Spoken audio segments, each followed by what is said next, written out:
Good morning and welcome to the Workforce Observer. We have with us today David Cooper. He is CEO of Hi-Fi, a talent platform.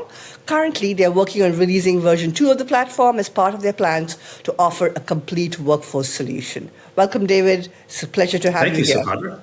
Good morning. Thank you for the opportunity to come in and share some thoughts. Yeah, our pleasure.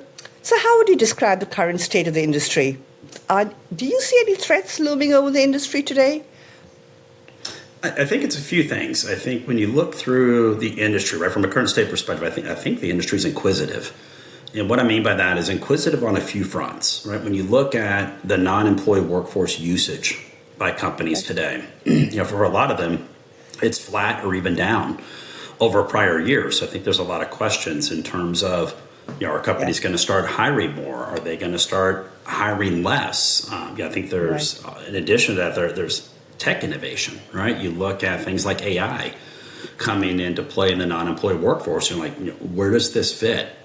And I'm sure we'll talk more about that, but I think that those are some of the things that are inquisitive on the industry. I think also there's some fragmentation in the industry when you look at the totality of the non-employee workforce, right? And VMSs, extended workforce programs, that they're awesome, they do great things, but then there's other disparate systems, right? And how do you connect all those? I think that's probably sums up, where a lot of the inquisitive nature would be. In terms of threats, really, I think the biggest threat is just the uncertainty of global macroeconomics, right? You look at inflation, you look at the fears of recession, and I think just the uncertainty that we have in the business climate on a global basis right now. I really think that's either the biggest headwind or the biggest tailwind, whichever way that ends up prevailing this year. Sure, everyone's talking tariffs. Exactly. Because that's the talk today, right?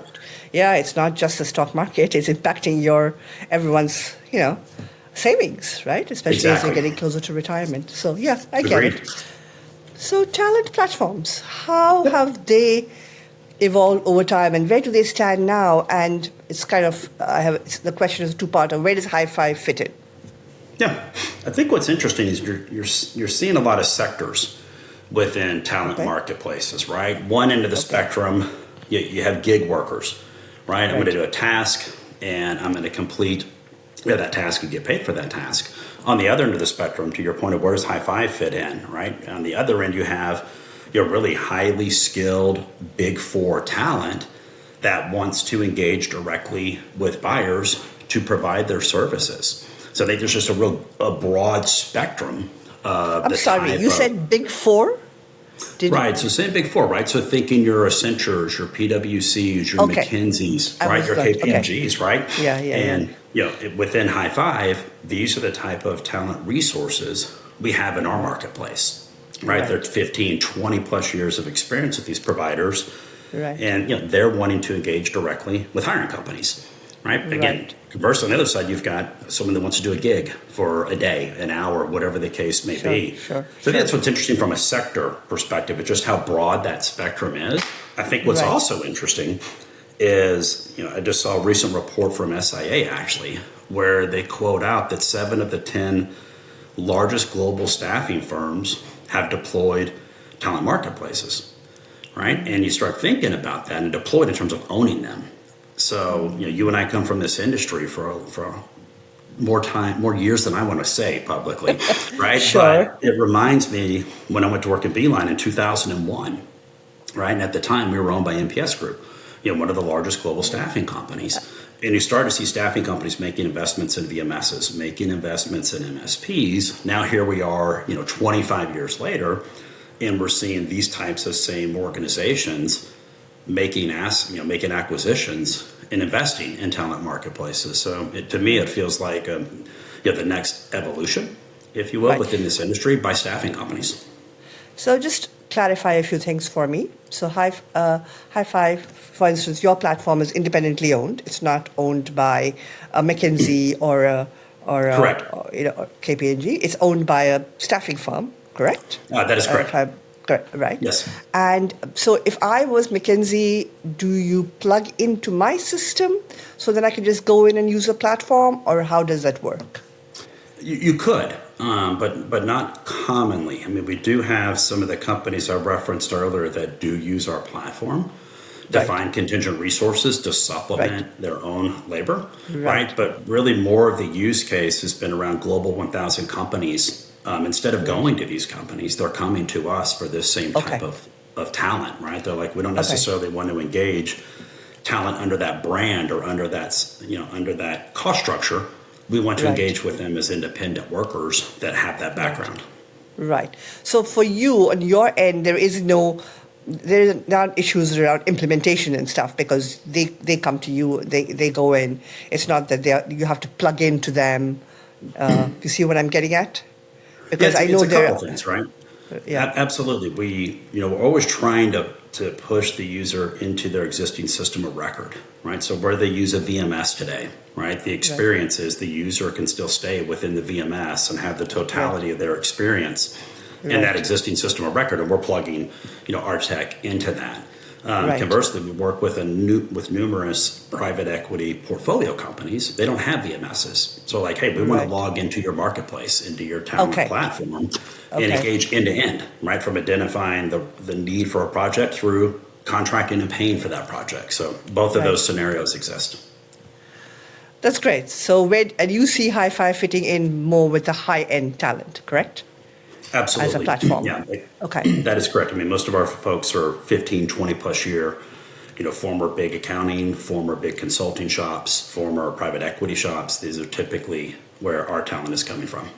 Right. With the AI revolution underway, how is that shaping talent or reshaping talent platforms? And what role do you see that playing in this whole landscape, right? And it kind of use that spectrum example again, right? I think it's going to vary. I mean, I definitely think there is value on the tactical side, or the one end of the spectrum, to use AI to automate mundane processes, right? Enable candidate uploading, enable candidate profiles, right? Enable a person putting a project onto our platform to use AI to make it more seamless, right? A lot of tactical aspects to that. On the other end of the spectrum, right, the much more strategic side of it is where you see AI being used for things like contextual skills-based matching, right? Skill adjacencies, and being able to more accurately match candidates to the actual requisite need. Right? So I see both ends of that spectrum, and I see value in both ends of that spectrum. But what I don't see is the absence of a human in that process. Sure. Right? So I give the analogy, sometimes sports analogies, people love them. I give the baseball sports analogy of being a 9-inning game, right? And maybe AI can do 7 innings, right? That's your starting pitcher. But you still have a reliever, right, that comes in and closes out inning 8 and 9.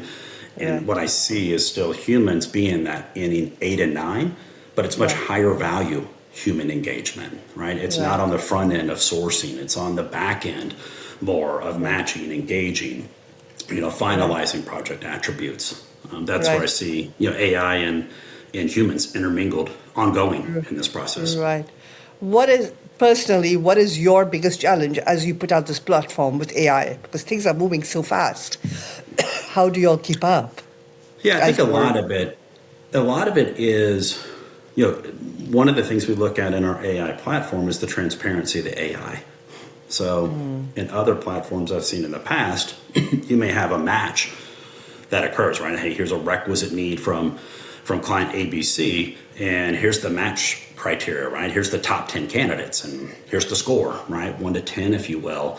In other platforms, that's where it stops. And you make the assumption or the leap that, well, the candidate that scored a 10, right, that's the highest score. That must be the best matched candidate.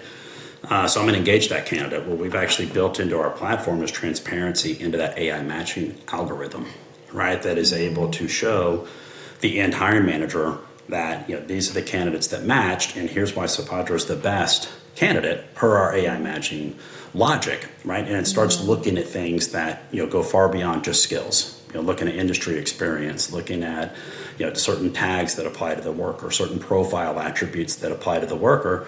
But it gives that transparency to the end user that, okay, AI is saying Sapadra's the best, and here's some more intel around that. And that's still enabling the hiring manager to make the decision is that right? Right? At the end of the day, our AI is making a recommendation as to who the best candidate is, but still there's someone on the other end that is saying, I agree, and that's the candidate I want to hire. They're making that end hiring decision. Right. One of the things I hear frequently going back to AI is that it's moving so fast, it's hard to know where it's going.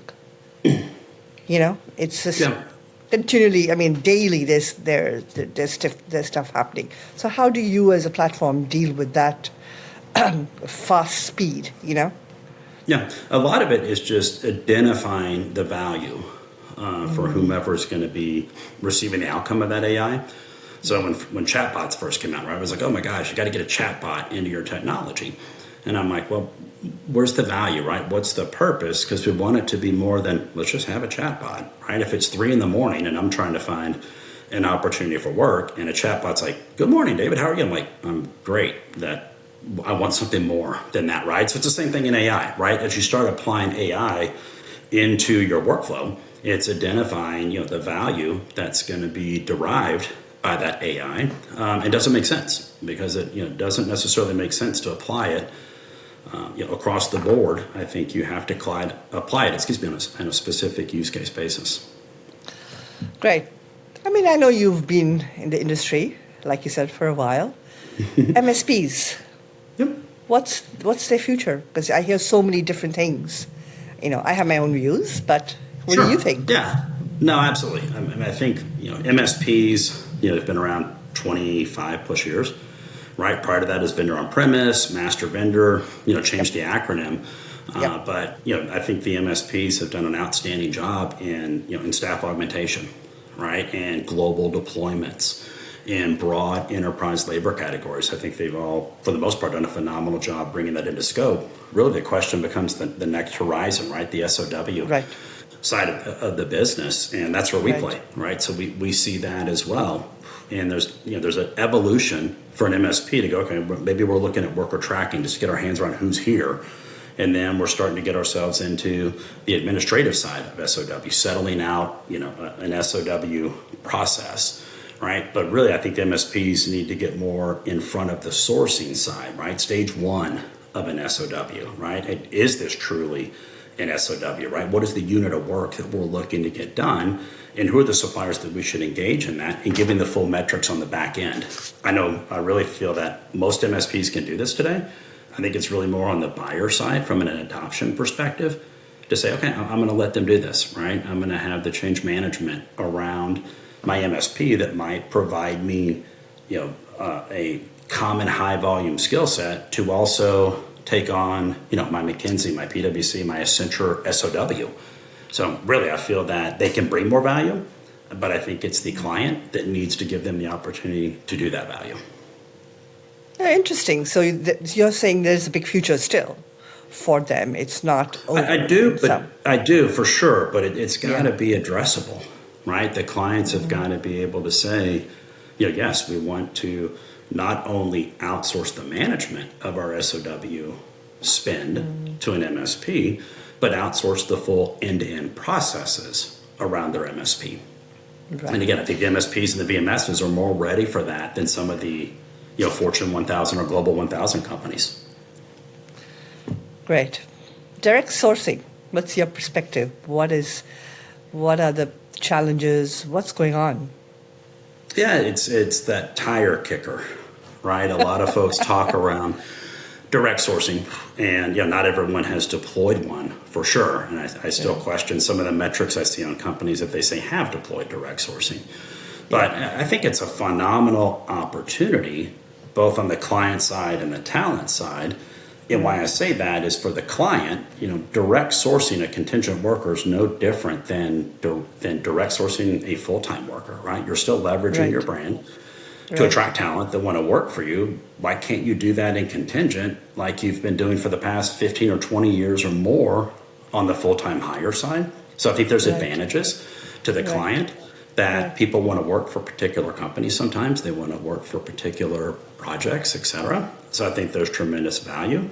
I think on the talent side, there's that equal value that I want to go to work for this brand. And, if you or I walk on premise at a company ABC and we knock on the door and we're like, I want to work here full time. Like HR is down the hall. You're like, well, I want to be a contingent worker. I don't know where to put you, right? What do you want to come here directly, right? We use suppliers. You'd have to contact one of them. So I think that has to improve because I think it's a better process for the talent as well as the client. The hurdles, right? Why I think we've had slow adoption is it's hard to identify within, a Global 1000 company who owns direct sourcing, right? Who owns leveraging a brand? Who owns, the distribution of an ATS or CRM database to a third party to engage talent on their behalf, right? Who owns some of the advantages that you want to provide to your direct sourcing provider? It's commonly quicker, it's commonly less expensive, but sometimes companies don't want to leverage it first. They want to still leverage their traditional supply chain. So I think the barriers to adoption on Global 1000 companies have been a little cumbersome because of that, but that's where I feel really the hurdle is. The companies that have developed a stakeholder group, right, cross-functional, to identify how would we do this, and they go through an absolute sourcing process to do it, they're the ones that I have seen really achieve the greatest value from it. Okay, thank you. Sure. Your journey so far at Hi-Fi, what do you see? Yes. What are you seeing? What are your challenges? Who is your competition? What is how are you going to, what are you going to do going forward? Yeah, some of it is system oriented, right? So where we would work with a Global 1000 company, right? If they're currently not putting their statement of work spin to the VMS, right? Then there's a whole conversation of, okay, how do you do it today? And how do we infuse our technology into that ecosystem, right? That's one part of it. Another part of it is you have a buying behavior. Again, we're selling against Big Four, right? So you have a buying behavior where, hiring managers are saying, I've always used PwC. I've always used Accenture. I've always used McKinsey. Why would I use something else, right? Even if the talent is equal, even if the cost is lower, still, why would I do that? So it's really the change management, right? It's almost in the early MSP VMS days when we were suggesting alternative suppliers than what the hiring manager had used before, like compare them, right? Still use who you want, but compare them, right? And we started to get that adoption with the carrot, not the stick. Some of that's the same on our business, where we're able to show the capability and competition with whom they currently use or have used previously. We get great results, but it's the change management around it. Right. And I guess you're saying that even if there is a cost differential, they want to stay with the safe and the familiar. They do sometimes, yeah. It's So what type of education? An old commercial a long time ago, right? No one ever got fired for picking IBM, right? So you got to, you're dealing with some of that change management, but you start getting into global macroeconomic hurdles. And then you have companies that need aggressive cost savings. They need a new way to source talent. They're like, we're gonna try this because change is required. Right. What would you say your lessons that you've learned so far have been? I think it's one to identify what your core offering is, right? Be able to articulate, this is where we fit, this is where we don't fit. And I think secondly, a big piece has been just realizing this is a partner ecosystem. Right, it's almost like a hub and a spoke, where you've got a centralized hub and you've got spokes that come off of it. It's identifying who are the partners within your ecosystem, because when you look at the non-employee workforce world today, it's intertwined with partners, right? And it's being able to identify we need to partner in certain aspects of the business. We need to keep other parts of our business core, but it's staying true to what our core is and not deviating from that is really been focus number one. Right. How do you envision the future of work unfolding? Do you have any predictions? Yeah, I do. I think you're really going to see a huge evolution of the talent engagement, right? And what I mean by that is the role of the talent in this process. Okay. Right? And no disrespect to staffing companies, right? I'm owned by one, but my kids are in their late 20s, early 30s, right? If I'm like, hey, take your resume down to the corner, staffing company and give them your resume and try to have them find you a job, they're like, okay, but I'd rather directly engage, right, with the companies that I want to go to work for. I want to have a role, a voice, and applying to a company. So I think when you think of talent, right? You and I are talent. You and I are also consumers, right? And as consumers on our mobile device, we have so much direct connect technologies, right? And we can directly connect with the providers of the service or the technology that we want to buy, right? That's our consumer experience. I think you're going to see the same thing where talent is like, why can't my talent or candidate experience be the same as my consumer experience? So I really think you're going to see a deepening in the talent engagement that they have between themselves and those looking to hire them. So, in the same vein, if you had to place a bet on one recruiting model for the future, what would it be? I'd first say I think all the current ones bring a lot of great value, right? So I would, staffing companies provide tremendous value. VMS, extended workforce platforms, 100% MSPs, et cetera, and consulting agencies, right? Everyone has their role. But for me, it's a lot on the tech innovation side, right? I think technology is going to, enhance. Some people like to use the word disrupt, but sometimes disrupt sounds odd, right? But it's going to enhance the overall experience. And I think you're going to see candidates, my children's age, that are more interested in where they work specifically and the type of work they're going to do there specifically versus I'm going to go to work for a company for 30 years and retire and see how that plays out. But when you look at that being the candidate behavior, you start to look at, okay, what kind of tech innovation, such as a marketplace is going, or direct sourcing tech, take your pick, if you will, of the tech innovation that is going to better connect, hiring managers and talent. And you look at Amazon, right? What did it do? It connected the buyer and the seller directly, right? And, we all know what that story looks like, right? I think you're going to see that same thing occur in talent acquisition to where workers want to directly engage with hiring managers. And I think the technologies that enable that are going to be the prevailing model. Excellent. I mean, any surprises over the last few years that have really stood out for you? In particular, as you started your journey and today? Yeah. No, I think it's a couple things. I mean, one, as we brought up earlier in the talent marketplace, is repeating potentially with the largest global staffing companies, what we saw in VMS and MSP. That's kind of interesting, right? Because you're kind of like, okay, here's this same ecosystem that is now evolving to a new way to source talent, right? That's an interesting piece. But I think really the most interesting piece for me has just been the expansion and how critical the non-employee workforce is to companies today to achieve their goals, their outcomes, right? If I looked at my Beeline sales deck from 2001, but still had it, it'd be like, we probably would guess that 5 to 10% of that prospect's workforce was non-employee based, right? It wasn't that big back then, right? And now I think through today, and I'm like, there are a lot of leading global brands that have more non-employees than they do employees. So I would sum that up to say the growth of the non-employee workforce, has been tenfold. Has just been very neat to see over the past 25 years. And you look at, you read a company's annual report, right? And what they commonly talk about is that we have to have the right people. That's going to make us more successful than having money, than having tech, than having anything. It's having the right people. And when you look at how critical the non-employee workforce is now for companies to find the right people, that also has been very enlightening. Right. Well, thank you. Yes, I know. I remember the surveys we would do is the early days when I was part of SIA as to how many people are there who are non-employees, and the number would be at a certain range, and now it's like, wow, it's a whole new world.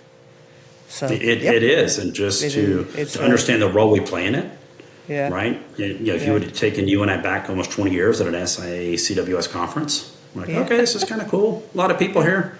Some industry consolidation, whatever the business may be, but to sit around and go, you know what, one day there are going to be more non-employee workers within a company than employees, I think would have been assumed to be very optimistic when we realize today that's the actual outcome.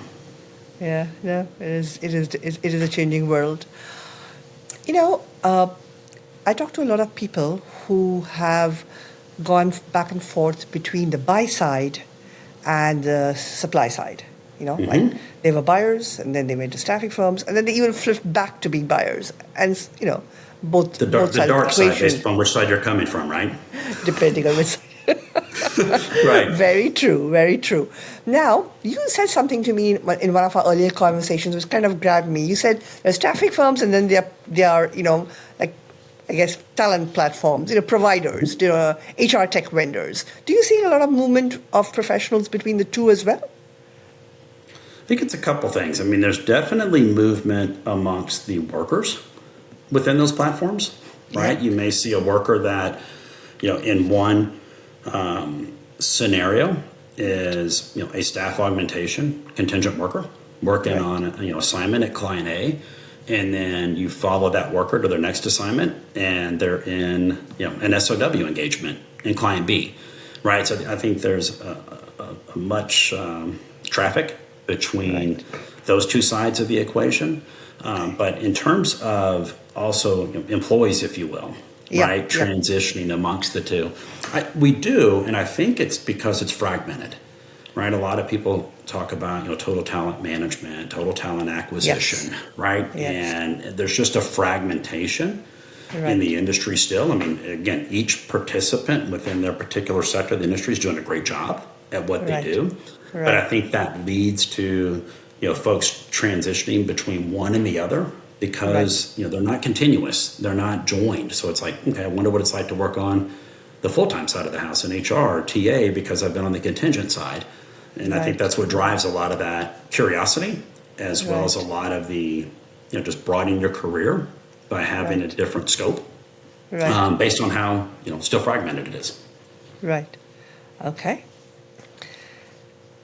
Takeaways for other people like you, other professionals in the ecosystem, what would you say? Yeah, I mean, the takeaway would be, it goes a little bit back just to the biggest surprise, right? But at the end of the day, regardless of whether you're with High Five or any providers we've talked about or any industries we've talked about, never forget that you're helping people find work, right? And it's one of the most important decisions that anyone makes on a given day, right? Where they're going to work, what they're going to do. Never lose sight of that, right? Regardless of how many people that you're putting to work on a daily basis would be one takeaway. But also, again, going back to just how critical in our sector the non-employee workforce is to global companies achieving their goals and their outcomes is never lose sight of how critical the value is that we bring to those organizations for them to achieve these goals. Those would be the two things I would think about. Never lose sight of what we do individually, and never lose sight of the importance that we have, in the broader ecosystem of Global 1,000, Global 2,000 companies. In that context, I do have actually a follow-up question. You had talked about how, MSPs, VMSs, and there were times when the MSP was owned by the staffing firm, the VMS was owned by the staffing firm, Beeline being a case in point. So do you think now, like, for instance, your talent platform is owned by a staffing firm, is it helpful? Are there conflicts? I'm sure, it's not a simple answer, but I think it'd be interesting to know because, it's sort of, I think history repeats itself, right? You have movements and patterns. So what do you think? Yeah, I think you have to run them as independent businesses first that are true to their core, right? So while we are owned by a staffing company, right, that staffing company needs to be true to their core to being a staff augmentation provider, right? An EOR, AOR, global workforce solutions provider. They need to stay core to that. And on the High Five, as being the CEO of this business, I need to stay core to running, a digital talent platform company. So I think if you've got, a bifurcation of the ability to run the businesses independent of one another, I think that's a good place to start. There are definitely synergies that you can capture, sometimes having these organizational abilities. I think that's absolutely phenomenal.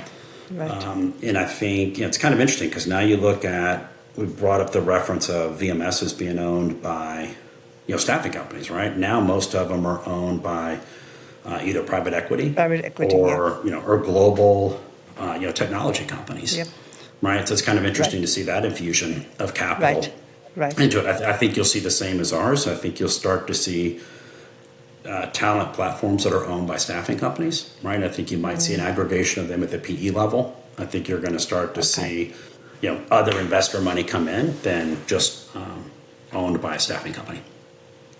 Excellent. Thank you so much for your time, Sure. David. I really appreciate your insights.